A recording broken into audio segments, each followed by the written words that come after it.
27. novembril toimus Valga kultuuri- ja huvialakeskuses Valgamaa noortekonverents. Selle aasta konverentsi teemaks oli keskkonnateadlik noor.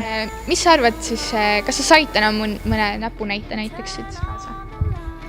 Ma arvan küll jah, et kas just näpunäite kaasa, aga ma arvan, et ma sain uusi teadmisi ja igasuguseid neid faktilisi teadmisi just, et ma ei tea, et kui tihti ostetakse kilekotte või ühes sekundis ostab 1 miljon inimest kilekotti, et see on nagu siuke huvitav teada. Uurides noortekonverentsi korraldajalt Sirlilt, mis on sündmuse eesmärk, sõnas tema.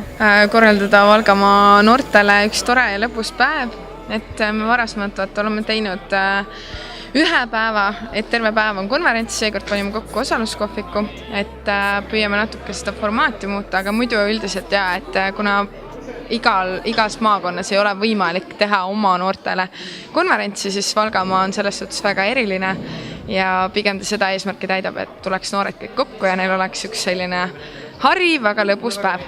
Sündmusel käisid kohapeal ka Riha Karu ja Kristi Solga, kes rääkisid taaskasutusest ja prügi sorteerimisest. Kas sina oled keskkonnateadlik noor? No, ma olen üritanud olla.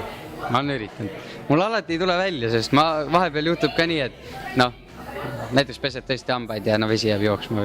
Pärast noortekonverentsi said noored avaldada oma arvamust osaluskohvikus, kus arutleti mitmete huvitavate teemade üle, nagu näiteks kooseluseadus ja e-riik.